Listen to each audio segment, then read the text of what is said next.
Good evening and welcome to 365 Days of Amazing Stories with Theo Mayer. Here we are on day 55 of 2024. And I'm continuing the story of Nalagiri the Elephant, who had been prodded and poked and angered until he broke his chains. His tormentors he completely did in. They were unrecognizable by the time he was finished with them. And then in his rage, he raced toward the gates of the elephant stables and knocked them down. There was no need to unchain them, no need to open them up. Nalagiri pushed his way through. And when we really think about it, what is a more powerful beast? What more powerful animal is there than an elephant?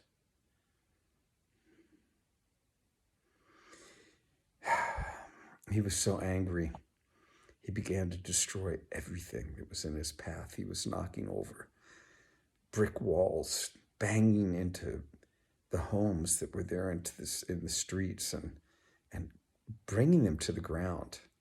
Wall would be bashed in and then the roof would fall. One thing after another.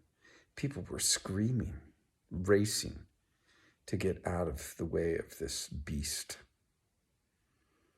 Now, at the same time, the Buddha was just beginning his morning walk with his begging bowl,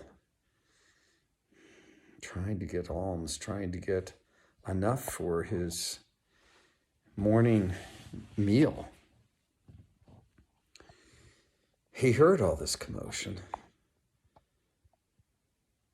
and he continued to walk in the direction of all this noise.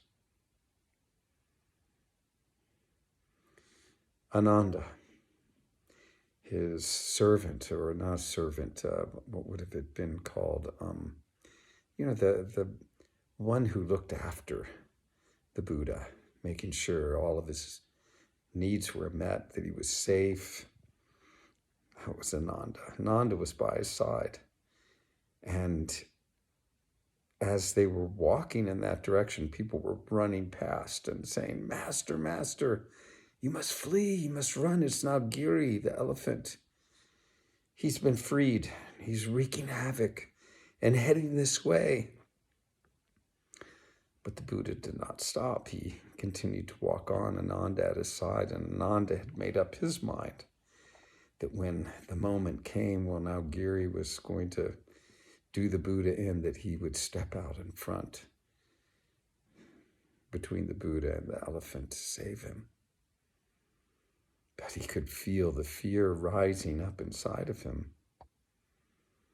The Buddha seemed completely fearless and continued walking in that direction. As he did, a large group of people began to form quite a distance behind them, but men, women, children all began walking behind him.